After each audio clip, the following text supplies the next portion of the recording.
야고보서 5장 16절 제가 읽습니다. 의인의 간구는 역사하는 힘이 많으니라. 아멘. 미국의 제2차 대각성 운동, 미국의 대부흥에 쓰임받았던 찰스 피니 목사님의 기도에 대한 그러한 강론, 설교들을 얼마를 살펴보고 있습니다. 오늘 함께 살펴볼 찰스 피니 목사님의 기도에 대한 강론의 제목은 능력 있는 기도다. 제가 찰스 피니 목사님의 기도를 우리가 함께 살펴보기 위하여 또한 살펴보기 원해서 기도에 대한 여러 편의 설교들을 읽어드리는 것은 이 찰스 피니 목사님이 그 누구보다도 기도의 사람이었기 때문에 그렇습니다. 대부흥의 현장에서 대부흥의 메신저로 대부흥의 하나님께 쓰임받았으면서 단지 전도자로, 부흥사로, 목사로, 신학자로, 신학교 교수로, 학장으로 그렇게 살 뿐만 아니라 그는 정말 놀라운 기도의 사람이었기 때문에 그렇습니다.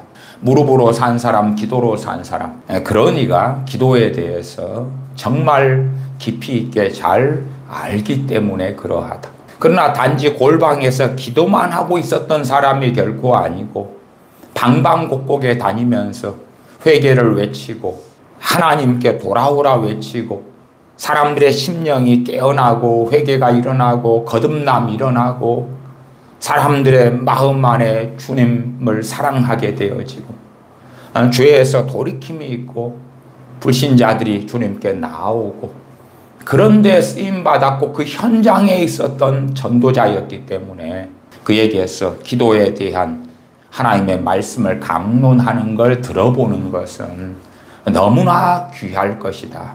그런 면에서 일반적으로 교사적인 부르심을 가진 저 같은 설교자가 기도에 대하여 물론 저는 정말 많이 설교해 오고 있습니다. 그럼에도 이러한 찰스 피니 목사님 같은 주의 종에게서 그의 인생사 속에 그의 부르심 속에서 또한 그에게 임하신 성령님의 놀라운 역사하심 가운데 기도에 대하여 설교한 것, 강론한 것을 들어보는 것이 너무 귀하다. 오늘 제목으로는 능력 있는 기도인데 이 설교는 1835년에 찰스 피니 목사님이 자신들의 교우들과 함께 금요일 밤에 설교하고 나눈 것이 남겨진 그러한 설교 강론이 되어집니다. 1835년이었을 때는 찰스 피니 목사님이 43살 때가 됩니다. 43살 때니까 설교라는 것이 아무리 성령님의 놀라운 감동하에 전해졌다 할지라도 누가 온전하겠습니까? 그러나 우리가 미처 깨닫지 못하고 알지 못하는 그러한 말씀의 깊은 것을 발견할 수 있을 것이다. 이 강론을 함께 살펴보겠습니다. 죄인이 회개할 때에 그의 감정의 상태는 하나님께서 용서하시기 좋은 방향으로 변화가 됩니다. 회개할 때에 그 마음의 상태가 강팍함이 아니라 땅이 기경되는 것처럼 부드럽게 되고 뉘우침이 있고 돌아섬이 있고 하나님 앞에서의 후회가 있고 그래서 하나님께서는 언제든지 그런 마음을 가진 사람들을 용서하려고 하십니다. 많은 사람들이 자기들 나름의 기도를 해치우기 위해서 기도의 골방에 들어갑니다. 해치우기 위해서 그 말은 종교적으로 기도는 해야 돼. 오늘 분량을 채워야지. 그리고 습관적으로 하나님에 대한 사모함과 간절함 없이 그렇게 기도하러 들어간다. 종교성이 많아질수록 심지어는 기도문을 가지고 혹은 정해진 획일화된 기도 그러나 마음은 움직이지 않는 상태에서 기도하려고 시간을 보낸다 그 말입니다. 마치 우리가 말씀에 대한 사모함이 없이 하나님에 대한 바라봄이 없이 매너리즘에 젖어서 주일날 예배당에 가서 예배 시간에 아무 기대감, 사모함, 하나님을 찾고 구함, 열망, 열정, 또한 주님께서 말씀하신 온 율법과 선지자의 강령이 하나님을 마음을 다하고 뜻을 다하고 성품을 다하고 목숨을 다하여 힘을 다하여 주 너의 하나님을 사랑해라. 그런 것하고는 상관없이 그냥 예배당에 앉아 있는 것입니다. 앉아 있고 자신들이 맡은 성가대 봉사, 주일학교, 중고등부 교사로서의 봉사나 식당 봉사, 안내위원, 새신자반, 주차 봉사 그런 것을 하고, 그러나 예배 시간에 하나님께 마음을 쏟고 그 뜨거운 하나님에 대한 열정으로 찬양하고 그런 것이 없다 그 말이에요. 그런 것처럼 기도도 그렇게 해치우기 위하여 그냥 오늘 숙제니까 그렇게 기도하러 들어갑니다. 그리하여 그들은 타성에 젖은 기도에 빠지고야 마는 것입니다. 그들은 하나님께 말씀드려야 할 무엇을 가지고 있는 것도 아니고 또 뚜렷한 정말 하나님께 구하는 간구 기도 그런 내용이 아니라 되는 대로 그냥 목적성 없이 시간만 때우기 위해서 앉아서 기도하는데 뭘 기도하는 줄 모르고 떠오르는 대로 그렇게 기도한다.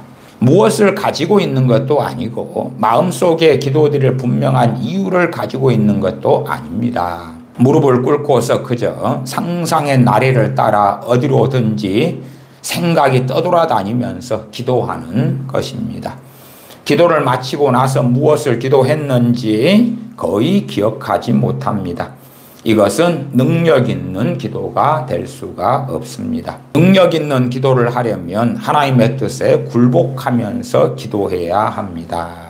하나님의 뜻에 굴복한다는 것은 그리 아니하실지라도 내가 원하고 갈망하는 것이 이겁니다. 그리고 나는 이때에 이것이 되기를 원합니다. 그렇게 하나님께 구하지만 내가 원하는 때와 하나님께서 역사하시는 때가 얼마든지 다를 수 있죠. 또한 내가 구하는 것과 하나님의 원하심이 다를 수 있죠. 그렇기 때문에 내가 원하고 구하는 것을 가지고 하나님께 기도하지만 그럼에도 우리의 중심에는 하나님의 뜻에 굴복함이 있어야 된다. 하나님의 뜻에 내 뜻을 굴복하고 그러면서 우리가 원하는 것을 가지고 하나님께 기도해야 합니다. 하나님의 뜻을 밝히 알 수 없는 상태인데도 기도는 하지 않으면서 그저 복종만 하겠다고 나서는 것은 하나님을 시험하는 처사가 됩니다. 하나님 뜻대로 하십시오. 하나님 뜻이면 가장 좋은 것이 이루어지지 않습니까? 하나님의 뜻이 이룰 줄 믿습니다. 그렇게 하지만 실상은 진실로 간절히 하나님께 나아가고 찾고 두드리고 그렇게 기도는 하지 않고 하나님의 뜻대로 이루어 주십시오. 하나님의 뜻은 우리에게 가장 좋은 것을 주시는 것입니다. 믿습니다. 그런 식으로 정말 가볍고 소소하게 심지어 교회 예배당에서 주일날 예배 드릴 때 대표기도 하는 이가 그렇게 우리의 삶에 하나님의 가장 좋은 뜻이 이루어질 줄 믿습니다. 그리고 장의자에 앉아서 아멘. 그 다음에 참 기도할 것 다 한 것 같다. 하나님의 뜻대로 내 삶에 이루어지기를 우리는 기도했다. 그러나 그것은 실제로 이 찰스 피니 목사님은 그렇게 하면서 뜻대로 되고 하나님께 복종합니다. 그렇게 하는 사람들은 오히려 하나님을 시험하는 그런 자들이다 말씀합니다. 모든 사람들이 알듯이 기도는 사건을 변화시키는 전환점이 됩니다. 종래 회개할 줄 모르는 친구에게 있어 그를 위해 드리는 기도는 그를 구원으로 인도하는 열쇠가 되는 것입니다. 이 부분에 있어서는 찰스 피니 목사님 같은 이가 탁월하게 잘 알지요.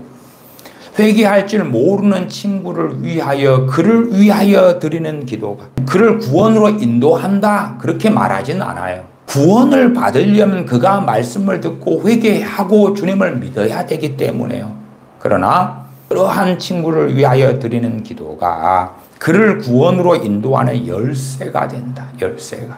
그러나 제가 누누이 말씀드렸던 것처럼 그 사람의 강파감의 정도가 틀리죠. 그 다음에 우리가 당장은 누가 내 자식이나 부모, 형제나 친구가 강팍하고 회개하지 않는데 그런데도 불구하고 성령님께서 그를 위하여 기도하도록 감동하시고 역사하실 수가 있다 그 말이에요. 그러나 우리가 하나님께 얼마든지 쓰임받지 못할 수도 있습니다. 어느 친구를 위해서 기도해야 될 때가 왔다고 가정하십시다. 그러나 나는 그 친구를 싫어합니다. 미워합니다. 시기합니다. 질투합니다. 나는 크리스천이고 저 친구는 불신자인데 나보다 잘 살고 나보다 행복하고 나보다 자녀가 잘 되고 나보다 좋은 남편 만났고 그래서 나는 그 친구를 꺼립니다. 그러면 우리는 하나님께 그를 위한 기도를 할 수 있는 통로, 그를 위하여 성령님께서 역사하셔서 그를 돕고 섬기기 위한 기도를 할 수 있는 그런 사람으로 쓰임받지 못하게 됩니다. 우리가 우리 가족을 위한 기도도 우리가 그리스도인이어서 나를 통하여 하나님께서 그들을 위하여 간구하도록 우리를 쓰심이 마땅하지만 첫째는 우리가 깨어있지 않다면 그때 쓰임받지 못하는 거고, 두 번째 우리가 그들에 대하여 하나님 앞에서 바른 마음, 바른 태도를 갖고 있지 않다면 우리는 쓰임받지 못하게 된다. 그렇게 말씀을 드립니다. 그리스도인들은 때때로 감정이 고조되었을 때에 그들이 그렇게도 불같이 담대하게 간구했던 것을 생각하면서 자신들도 깜짝 놀라게 됩니다. 당시에 그렇게 기도하고 그렇게 쓰임받았던 사람들이 종종 있었기 때문에 그러한 현상과 일에 대하여 찰스 스피니 목사님은 이야기합니다. 아마 요즘 시대에는 그렇게 기도로 하나님께 쓰임받는 사람들이 별로 없기 때문에 이것을 이해하기는 어려운 경우가 많겠지요. 그러나 이런 기도들이 능력 있는 기도이고 또 은혜를 받게 하는 기도가 되는 것입니다. 이기적인 동기에 미혹되기가 얼마나 쉽고 강렬한지 모릅니다. 이기적인 동기를 가지고 미혹되어서 기도한다 그 말이에요. 그럴 때에 기도는 응답받지 못한다. 이기적인 동기에 미혹되어져서 많고 많은 부모들의 기도가 부모로서의 연민에서 우러나온 갈망 이상을 넘지 못하는 위험을 안고 있습니다. 어려운 일이 아닐 수 없습니다. 바로 그 이유 때문에 그렇게도 많은 기도들이 응답받지 못하는 것이고 또 그렇게도 많은 경건한 기도의 부모들의 자녀들이 불신앙인으로 남아있는 것입니다. 부모들이 경건하고 자신들의 자녀의 구원을 위해서 그렇게 기도하는데 그러나 불신앙인으로 남아있다. 물론 이제 우리는 다윗 같은 하나님의 사람이나 또한 아브라함 같은 하나님의 사람도 자신의 아들 이스마엘이 하나님의 사람이 되지 않았고 다윗의 그 무수히 많은 자녀들이 하나님의 사람으로 되지는 않았습니다. 그래서 우리가 단지 자녀들을 위하여 기도만 하면 그들이 다 믿게 될 것이다. 이런 거짓말, 이런 망상은 전혀 해당이 안 됩니다. 해당이 안 되지만 미국의 2차 대각성 운동 때는 그럼에도 상당히 많이 바른 동기를 가지고 경건한 부모들이 자신의 자녀들의 구원을 위하여 기도했을 때에 그 열매들이 많이 나타났다. 그것을 우리가 알 수가 있습니다. 왜냐하면 당시에는 1800년도고 사람들의 마음이 심령이 자녀들이라도 많이 가난했을 때지요. 지금처럼 우리 자녀들이 드라마에 아이돌 스타에 혹은 여행에 맛집에 자신의 쾌락에 욕망에 이기심에 그렇게 사로잡히지 않았을 때입니다. 우리가 1800년도에 대하여 생각해 볼 수 있는 상식은 뭐냐 그러면 첫째는 자녀들이 많이 태어났어요. 뭐 10명, 8명, 12명 그 다음에 그렇게 형제들이 많이 태어났는데 형제들 그 10명이 태어나서 몇 명은 죽습니다. 몇 명은 어릴 때 죽어요. 그렇기 때문에 죽음과도 너무 가깝고 그 다음에 욕심을 10명의 자녀 가운데 얼마나 욕심을 부릴 수 있겠습니까? 중국에는 아이 하나를 낳아왔기 때문에 아이 하나를 소황제라고 부릅니다. 우리나라도 아이를 하나 둘 낳는 시대가 되었죠. 심지어 하나도 안 낳는 시대가 되었고 하나 둘 낳으니까 모든 정성을 자녀에게 쏟잖아요. 그렇기 때문에 자녀들은 이미 세상으로 배가 넉넉히 부르게 되었지요. 그래서 우리가 자녀들을 위해 하는 기도가 더 효과적이지 않게 되는 측면도 있습니다. 심령이 가난케 되고 그 자녀에게 고난이 닥치고 그럴 때 하나님을 찾고 부르짖을 수 있는 거예요. 과거에는요, 질병 때문에 주님을 믿게 된 사람들이 많았어요. 질병을 만나서 내 자녀들이 주님께 엎드리고 구하고 은혜를 받고 치유를 받고 주님을 믿고 거듭나는 사례가 많았어요. 왜냐하면 과거에는 병원이 발달하지 않았고 의학, 의료, 약이 발달하지 않았거든요. 그래서 질병이 들었는데 그것이 우리가 쉽게 알 수 없는 질병이면 하나님께 찾고 부르짖고 엎드릴 수밖에 없었거든요. 그러나 이제 지금은 병이 들면 하나님께 엎드릴 필요가 뭐가 있습니까? 병원으로 가면 되죠. 병원으로. 그래서 하나님께 엎드리고 하나님을 찾고 이러한 일들이 시대 상황상 점점점 줄어들고 없어지고야 만 것이에요. 그래서 우리가 1835년에 차스핀 목사님이 이 기도에 대하여 강론할 때에 또한 전체 진정한 부흥 속에서 능력 있는 기도, 효과적인 기도를 강론할 때에 당시의 시대 상황을 반영하고 있다 하는 것도 감안하시면서 들어보셔야 됩니다. 그럼에도 당시에 그렇게 은혜가 충만하고 주님께 회개가 터지고 경건한 부모들은 더 하나님께 자녀의 구원을 위하여 부르짖고 그런데도 경건한 많은 부모의 자녀들이 주님께 돌아오지 않고 불신앙인으로 남아 있었다. 왜냐하면 경건한 부모들이라 할지라도 자녀의 구원을 위한 기도의 동기가 이기적인 동기고 미혹되어 있었기 때문에 그들이 자녀를 위해 하는 기도가 역사하지 않았다. 우리가 자녀의 구원을 위해 하는 기도는 돕는 것이다고 제가 누누이 말씀드렸죠.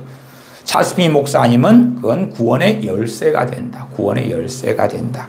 그렇게 표현하고 있습니다. 불신자들을 위한 기도는 단순한 동정의 차원을 넘어서야 됩니다. 단지 저들이 짠하고 불쌍하니까 그 차원을 넘어서야 합니다. 선교사들이나 여타의 다른 사람들은 종종 지옥으로 가는 자들을 위해서 기도할 때에 그들이 하나님을 망령되이 일컫는 것을 간과하는 실수를 범하기도 합니다. 선교사님들이나 여타의 사람들의 불신자들, 원주민들 등등의 구원을 위해서 기도할 때에 하나님을 망령되이 그들이 일컫는 것을 간과하는 실수를 한다. 기도를 할 때에 우리가 누구 편에 서서 기도할 것인가? 그런데 선교사님들이 원주민에 대한 혹은 우리가 우리의 가족, 형제에 대한 사랑이 강하기 때문에 누구 편에 서서 기도하게 되냐 그러면 사람 편에 서서 기도하게 되면 그 우리의 기도의 대상이 되는 사람들이 하나님을 망령되이 일컫고 하나님께 완악하게 행하고 그러한 부분은 다 덮어버리고 천국 가야 됩니다. 구원받아야 됩니다. 그렇게 한다 그 말이 당연히 그러한 완악한 사람들, 하나님을 망령되이 일컫는 사람들도 구원받아야 됩니다. 그들을 구원하시기 위하여 아버지 하나님께서 우리 주 예수 그리스도를 이 땅에 보내신 것이지요. 누구보다도 세상에 속한 사람들이 구원받기를 원하시는 분은 하나님 아버지이시고 우리 주 예수 그리스도이십니다. 거룩하신 성령 하나님이 되십니다. 우리가 그들의 영혼을 위하여 기도할 때에 실상은 하나님 편에 서서 기도하느냐 사람 편에 서서 기도하느냐 그에 따라서 아주 다른 결과들이 나올 것이다. 그렇게 제가 첨부하여서 조금의 설명만 드립니다. 이 강론 부분에는 자세한 설명은 없습니다. 그래서 제가 약간의 첨부를 했습니다. 대부분의 그리스도인들이 능력 있는 기도를 하기 위해서 오랜 세월 동안 진액을 쏟습니다. 우리들 같은 경우는 능력 있는 기도를 하려고 오랜 시간 진액을 쏟는 그러한 경우는 이제는 별로 발견할 수가 없습니다. 저 같은 경우는 그래도 한 80년대까지는 정말 진액을 쏟는 기도들을 많이 보았습니다. 물론 제 개인적으로도 진액을 쏟는 것 같은 그런 기도들을 많이 해오기도 했습니다. 저 같은 경우가 이제 주로 산기도를 많이 다녔는데 겨울 같은 데 기도를 하면요. 겨울에도 런닝만 입고 기도해요. 왜냐하면 기도할 때에 너무나 막 땀이 나고 힘을 쏟고 진액을 쏟고 몸부림을 치니까요. 더워서. 그래서 겨울에 한겨울에 기도하는데도 산에서 기도하는데 사람이 아무도 없으니까 가능한 거죠. 그냥 잠바를 벗고 그 위에 티셔츠도 벗고 그 다음에 런닝만 입어요. 그래도 땀이 막 나고 춥지 않고 그러거든요. 그런 기도를 많이 해왔습니다. 진액을 쏟는 기도를 좀 설명드리려고 그래요. 그러나 당시에는 그러한 진액을 쏟는 기도를 하는 많은 그리스도인들이 있었다 그 말이에요.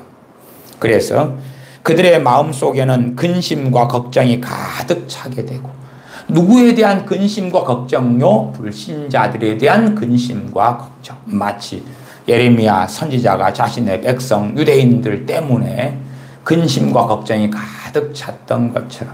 그러나 그것은 세상 근심과 걱정이 아닙니다. 다른 종류의 것이죠. 다른 종류의 것. 물론 예레미야 선지자가 자신의 백성을 위한 기도, 탄식, 애통, 예레미야 예가에 있는 것처럼 그렇게 하나님께 엎드렸으나 유대인들이 회개한 건 아닙니다. 그것은 그들에게 하나님께서 선지자를 통하여 회개하고 돌아오라고 말씀하시는 것이고 그들이 순종해야 되는 것이에요. 기도는 도울 수 있어요. 도와. 제가 그런 비유도 많이 말씀드렸습니다. 어떤 냉장고를 들고 움직일 때 냉장고가 80kg다. 그러면은 우리가 도와요. 30kg를, 50kg를, 20kg를. 그 다음에 냉장고로 옮기는 냉장고 주인이 이제 주체가 되죠. 그 사람이 힘을 안 써. 80kg를 움직이는데 80kg의 힘이 필요하다고 합시다. 돕는 나는 30kg 힘을 쓰고 50kg 힘을 쓰고 심지어는 70kg까지 힘을 써요. 그러면 냉장고로 옮기려는 주체가 되는 주인이 나머지 주체가 되어 힘을 써야 될 텐데 안 쓴다 그 말이에요. 그러면은 냉장고는 옮겨지지가 않을 거라. 그런 것처럼 주체는 그 당사자 그 사람이에요. 그러나 기도는 우리가 상상하는 것보다 더 놀랍게 일을 한다. 더 놀랍게 일을 한다는 사실입니다. 그래서 우리가 다른 사람들을 섬기기 위한 가장 귀한 기도가 그들의 영혼을 위한 기도다. 그들의 구원을 위한 기도다. 그럼에도 그러한 기도가 겉보기에는 영혼 구원을 위한 기도인데 찰스 스미스 목사님이 목격하고 또한 강론하고 자신의 교우들에게 설교하는 것은 이기적인 동기에 미혹되기가 너무 쉽다. 당신들의 자식, 부모, 형제, 친구, 가족을 위한 그들의 구원을 위한 기도가 당신들이 경건할지라도 그래서 그런 기도를 한다면 이기적인 동기와 미혹되어서 기도한다면 당신들의 기도는 응답받지 못할 것이다. 진액을 쏟는 기도 그런 기도를 하는 그리스도인들의 마음속에는 근심과 걱정이 가득 차게 됩니다. 그리고 마침내는 정신없이 몰두하는 순간순간에도 마침내는 정신없이 자신이 하는 일에 몰두하는 순간순간에도 그 농사일을 하는 사람, 가정일을 하는 사람, 장사를 하는 사람 기도를 하지만 또 자기 삶을 사니까요. 그런 순간에도 마음의 소망을 한숨으로 하나님 아버지께 끊임없이 아뢰는 지경으로까지 발전하게 됩니다. 자기 일을 하는데도 성령님의 말할 수 없는 탄식과 도우심으로 계속하여 근심이 차고 근심이 차서 그치는 게 아니라 그의 영혼을 위하여 하나님께 기도하고 단지 엎드려서 기도하는 30분, 1시간, 2시간, 3시간만 기도하는 게 아니라 기도를 하고 난 다음에 이제 내 장사를 해야지, 내 농사를 지어야지, 내 가족을 위하여 음식을 준비해야지, 그리고 하고 있는데도 마음속에서는 그 영혼에 대한 탄식과 또한 근심과 슬픔이 계속하여 솟아나온다 그 말이에요. 그것은 마치 어머니가 병든 자식 때문에 가슴이 쓰려서 끊임없이 탄식하는 것과도 같습니다. 자식이 아파서 병원에 있을 때 계속하여 근심이 나오고 탄식이 나오지요. 그것을 가지고 어떤 영혼을 위하여 기도하는 것에 비유를 하고 있습니다. 그 어머니가 기도하는 여인이라면 자식을 위해서 하나님 앞에 하루 종일 탄식을 바라지 않겠습니까? 실상은 자신의 가족의 병든 가족을 위한 기도가 이렇게 되어지면 대부분은 역사합니다. 대부분은 역사해요. 사실은 병든 가족을 위한 기도가 별로 역사하지 않는 것은 이렇게 기도하지 않고 잠깐 하나님께 맡깁니다. 뜻대로 와서서 혹은 치료하실 줄 믿습니다. 도와주십시오. 잠깐 하고 마는 거예요. 진액을 쏟는 기도를 안 하는 거예요. 진액을 쏟는 기도를 안 해요. 간절히 엎드리지 않아요. 아이가 누워있는 침실을 벗어나더라도 마음은 여전히 그 어머니는 아이에게 가 있을 것입니다. 자리에 누워도 아이를 생각하며 잠들 것입니다. 심지어는 꿈속에서도 자신의 아이가 혹시 죽을까봐 소스라치게 놀랄 것입니다. 어머니의 마음은 온통 병든 아이에게만 빼앗겨 있을 것입니다. 그리스도인들이 능력 있는 기도, 효과적인 기도를 드리는 마음의 상태가 바로 이와 같은 것입니다. 실상은 이러한 마음의 상태는 성령님의 도우심, 기도의 영으로 역사하시는 성령의 역사와 함께 갑니다. 함께 가요. 영혼들로 인하여 깊이 근심하고 있는 사람들의 영은 사도 바울의 영적 상태와 유사합니다.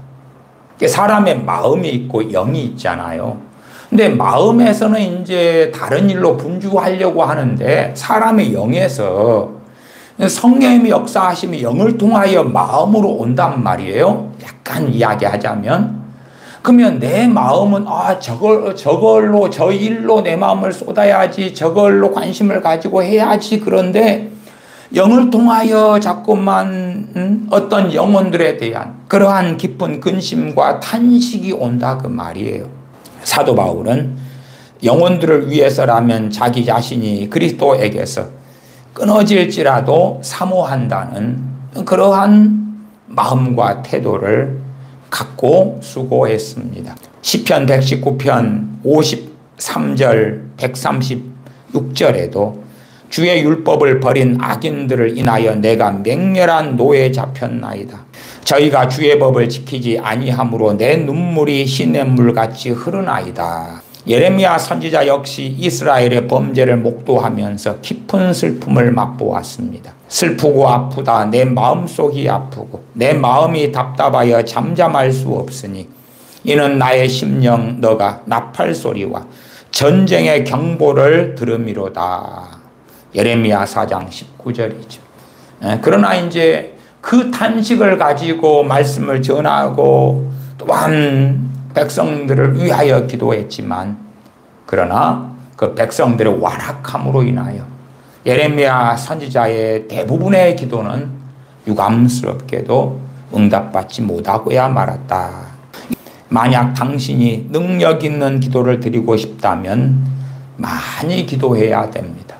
능력 있는 기도를 하는데 잠깐 조금 기도해서는 능력 있는 기도를 할 수가 없다 그 말이에요. 야고보 사도가 죽은 뒤에 보니 그의 무릎이 너무나도 많은 기도로 인해서 마치 낙타 무릎처럼 못이 박혀 있었다고 하지 않습니까? 초대교회의 하나님의 사람들의 성공의 비결은 바로 여기에 있었던 것입니다. 그들은 낙타 무릎을 가졌던 것입니다. 만일 당신이 능력 있는 기도를 하고 싶다면 우리 주 예수 그리스도의 이름으로 기도해야 합니다. 당신 자신의 이름으로는 하나님께로 나아갈 수가 없습니다. 당신 자신의 공로를 하나님께 주장할 수도 없습니다. 그렇지만 당신은 언제든지 환영받는 한 이름으로 기도할 수 있습니다. 당신은 누군가의 이름을 사용한다는 것이 어떤 것인지 이미 알고 있을 것입니다. 만약 당신이 백만장자에게서 그의 이름이 서명된 수표를 선물로 받아서 은행을 찾아간다면 그 백만장자가 하듯이 당신도 얼마든지 손쉽게 돈을 찾을 수 있을 것입니다. 이와 마찬가지로 예수 그리스도께서도 그분의 이름을 당신이 사용할 수 있게 해주셨습니다. 만일 당신이 그리스도의 이름으로 기도한다면 그것은 곧 하나님의 사랑받는 아들께서 바로 동일한 문제를 가지고 아버지께 기도하여 응답받으시는 것과 똑같이 그렇게 당신도 능력 있는 기도를 드릴 수 있는 것입니다. 믿음을 가지고 기도드려야 합니다. 우리 주 예수 그리스도의 이름으로 기도드린다는 그 놀라운 비밀, 그 놀라운 능력을 우리가 깊이 있게 깨닫고 깨우칠 때에 믿음의 기도를 할 수 있다 말씀하는 거지요. 우리가 우리의 주변에 있는 죄인들이 구원을 얻어야 한다는 것에 대한 강렬한 소망과 열망은 죄인들을 향한 크나큰 자비에서와 또한 그들이 처해 있는 위험을 그대로 직시하는 우리의 마음 속에서 싹 터 나옵니다. 이것이 지극히 정상적인 감정입니다. 만약 정상적인 그리스도인이 이웃집이 불타오르는데 그 안에서 나는 비명 소리를 듣고 또 그들이 당하는 고난을 눈으로 보게 되면 자기도 덩달아 당황하고 흥분하고 괴로워하는 것이 당연하지 않겠습니까?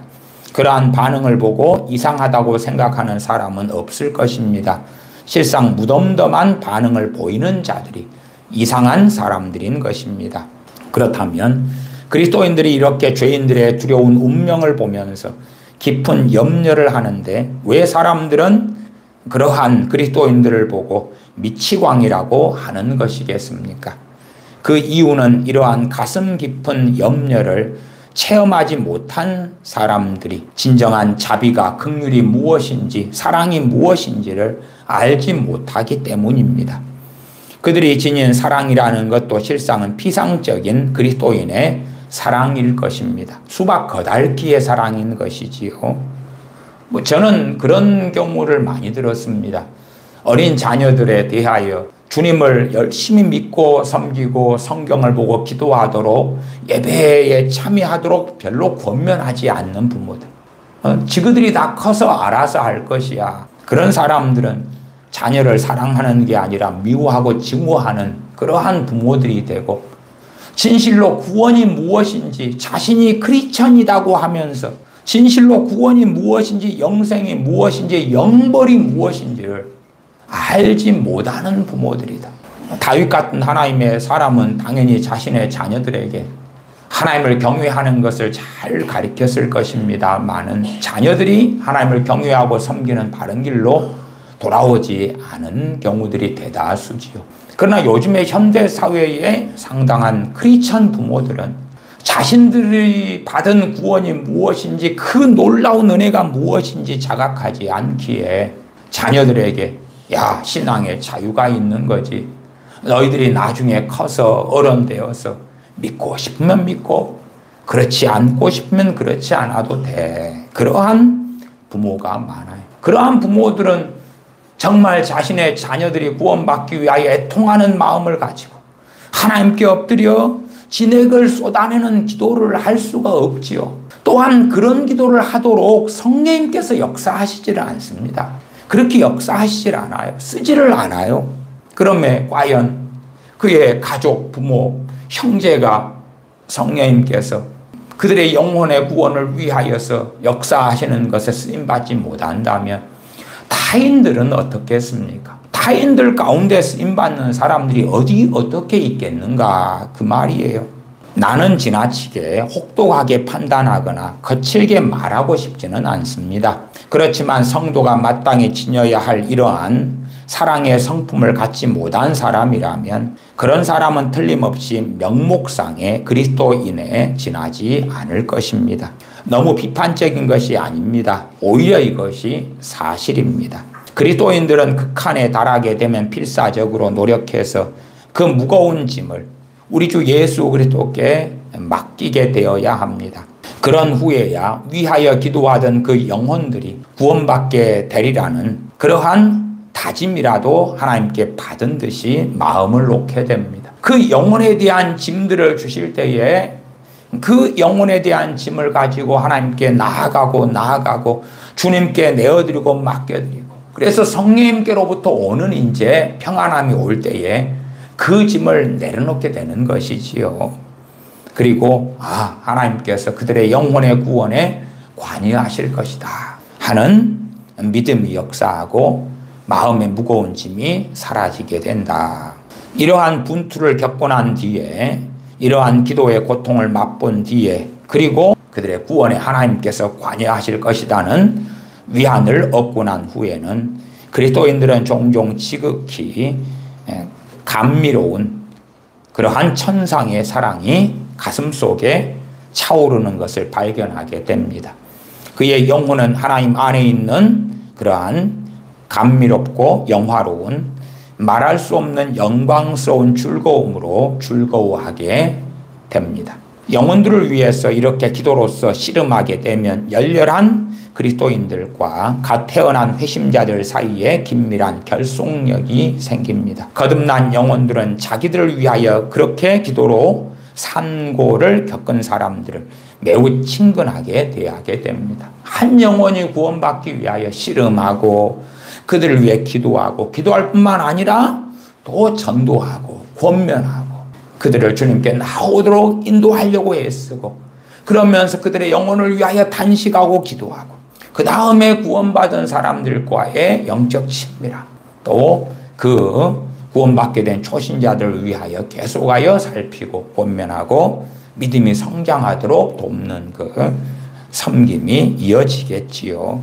그렇게 구원받은 사람들과 그들의 영혼을 위하여 산고를 겪은 사람의 사이에 흐르는 감정은 마치 어머니와 첫 아이 사이에 흐르는 감정과도 같습니다. 사도 바울의 말씀을 보면 이것이 얼마나 아름답게 묘사되어 있는지 모릅니다. 갈라디아서 4장 19절에 나의 자녀들아 너희를 위하여 해산하는 수고를 하노니, 그리스도를 배반하고 떠나는 사람들을 사도 바울은 보면서 방황하는 아이를 위하여 고통하는 부모의 심정으로 애타합니다. 누가 너희를 꾀더냐 책망했지요. 그러면서 사도 바울은 너희 속에 그리스도의 형상 이루기까지 다시 너희를 위하여 해산하는 수고를 하노니 말씀합니다. 부흥의 물결 속에서 나는 기도의 영을 가진 성도들이 어떻게 갓 태어난 회심자들을 사랑하는지를 보아왔습니다. 우리는 지금 부흥의 물결 속에 있지 않지요. 그래서 지체됨 속에, 연결 속에 주님의 몸된 교회의 하나됨이 무엇인지 잘 모르는 경우가 많습니다. 당시에 부흥의 물결 속에서 기도의 영을 가진 성도들이 어떻게 갓 태어난 회심자들을 사랑하는지를 보아왔습니다. 이 사랑을 직접 맛보지 못한 사람들은 나의 말이 이해되지 않을 것입니다. 교회가 이렇게 하나님 앞에 겸손하게 엎드리고 깊은 기도로 깊이 산고를 겪으면 하나님의 은혜가 유익하게 작용하게 되는 것입니다. 그러나 동시에 교회가 이 깊은 영혼의 겸손 없이 산고, 영혼의 산고, 다른 말로 깊은 영혼의 겸손 없이 은혜를 맞이하게 되면, 물론 교회가 맞이하게 되는 은혜도 물질적인 것도 있습니다. 세상 인생사의 평안도 있어요. 우리가 구약 성경 이스라엘 백성의 삶의 자리, 환경, 국가적인 것, 열왕기상하, 역대상하, 사사기 등의 이스라엘 백성이나 왕 등이 겪은 하나님으로부터 오는 복들을 보잖아요. 현세적인 복들을 봐요. 그것이 전혀 없는 게 아니었습니다. 그러나 그들이 참으로 하나님 앞에 진정한 겸비함과 엎드림 없이 그 하나님의 은혜를 누리게 되고 받게 되면 교만 방자해질 수가 있는 것입니다. 많은 크리스천들 가운데서요, 이 현 시대 흐름과 세태 속에서 돈도 많이 벌고 성공도 하고 평안하고 많이 누리게 되는 사람들이 있고, 그 다음에 그들이 교만방자해지고 어리석어지고 완악해지고 강팍해지고, 그리고 그들의 심령 안에 주님에 대한 처음 사랑이 사라져버리는 이 비극들을 보는 것은 흔한 일입니다. 그 이야기를 당시 1835년에 찰스 핀 목사님은 이야기하고 있습니다. 교회는 거룩함과 사랑과 그리고 겸손 안에서 자라가고 성장해 가는 것입니다. 그 교회란 그리스도인들을 이야기합니다. 요즘같이 어떤 교회의 부흥, 양적 성장, 더 좋은 건물을 짓고 사람이 더 많이 모이는 걸 이야기하는 게 아니라 그리스도인들의 진정한 주님을 닮아가고 알아가는 그 성장은 거룩함과 사랑과 겸손 안에서 그 성장이 있습니다. 한 번은 어떤 목사님이 한 마을에 관한 소식을 내게 전해 주었습니다. 그 마을에는 여러 해 동안 부흥의 조짐이 전혀 없었습니다. 교인들은 적었고 청년들 중에는 거듭난 사람이 전혀 없었습니다. 황폐함만이 그 마을을 뒤덮었습니다. 새롭게 믿게 된 사람들이 없었어요. 1800년도잖아요. 1800년 초지요. 그때에 그 마을에는 아무 부흥이 없었다. 그 말이에요. 물론 다른 마을들에는 부흥들이 있는 곳들이 곳곳에 있었어요.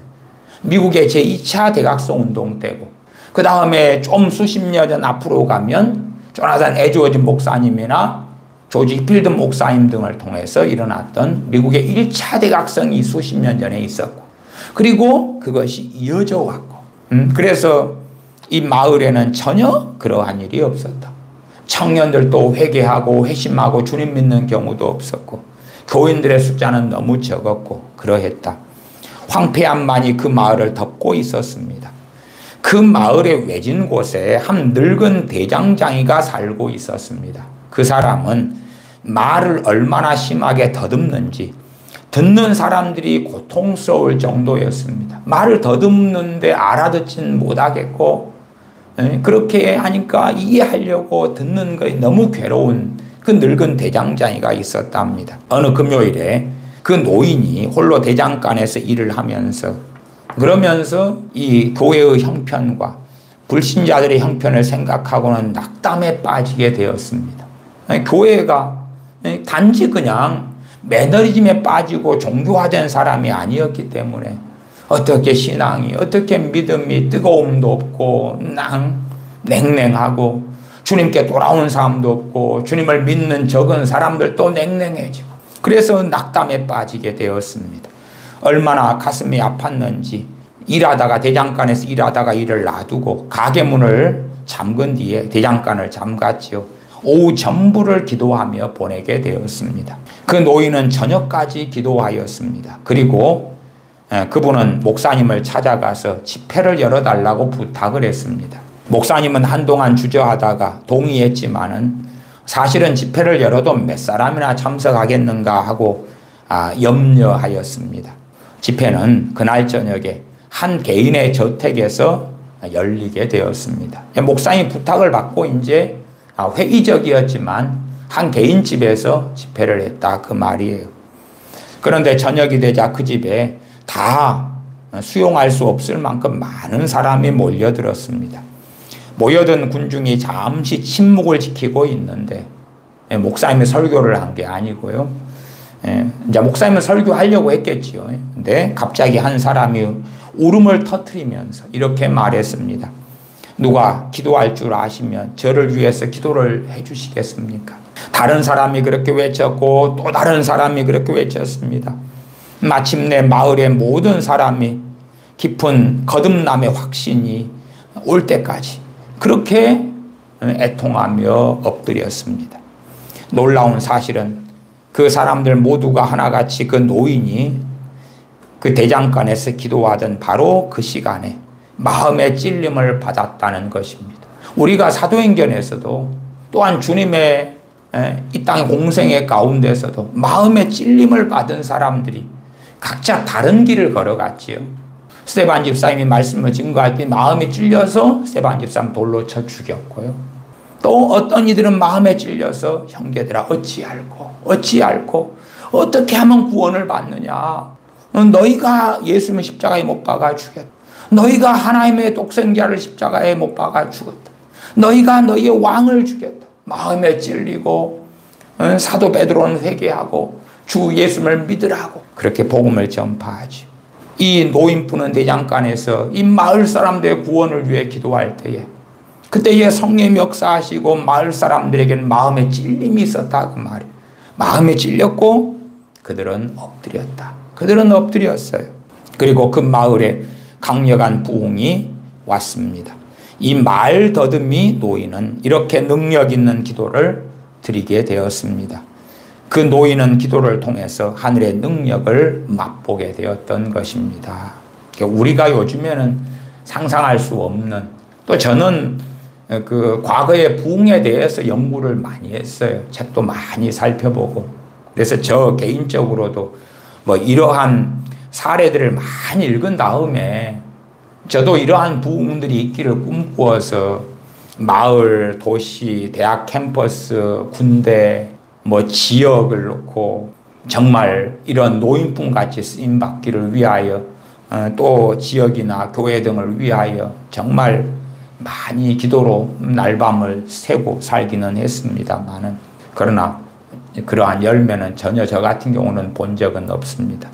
이 노인분의 사례가 이렇게 간증이 증거가 있는 것처럼 참 많이 1800년도에는 모든 마을은 아니지만 곳곳의 마을들마다 이렇게 기도로 쓰임받은 사람, 그 마을에 뭐 50가구, 70가구, 100가구, 200가구 이런 마을들의 어떤 사람이 그 마을 사람들의 영혼 때문에 오는 진통, 영혼에 겪게 될 하나님의 심판 때문에 오는, 또한 그들을 구원하시고자 하는 하나님의 그 사랑에서 오는 그 고통, 병든 아이를 가진 어머니가 그 아이에 대한 근심으로 잠 못 이루는 것처럼 그러한 영혼에 대한 기도와 애씀과 탄식을 가진 사람들이 그 마을이 구원받는데 쓰임받았다. 뭐 당시에는 이 미국의 인구가 1835년이다 그러면 1800년이 미국의 인구가 530만이고요. 1850년이 2000만이고 미국이 독립선언했을 1700년 후반에가 250만 명의 인구가, 그러니까 인구가 뭐 1000만 이리저리 됐을 때겠지요. 그 다음에 큰 미국의 마을들이 군데군데 있을 때에 그 마을들의 숫자는 다 다르겠죠. 지금같이 대도시화되고 도시화가 되어서 그래서 뭐 10만, 몇십만, 몇백만 막 이런 데를 위해서 한 사람이 기도하고 이런 것하고는 좀 다른 것 같아요.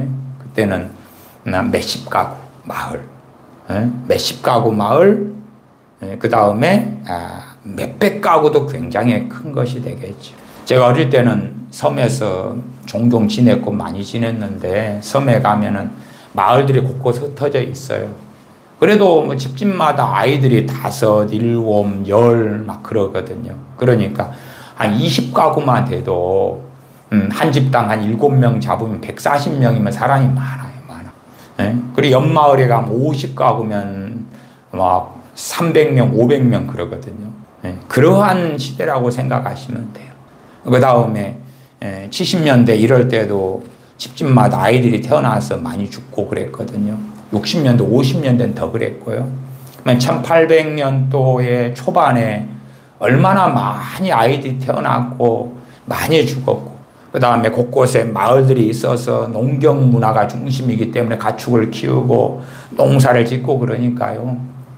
곳곳에 땅을 가지고 있었을 거 아니에요. 그래서 그 마을들에 이 하나님께 영혼의 진통을 받은 사람, 가진 사람들이 있어서 기도했을 때에 그 마을에 부흥이 있었다.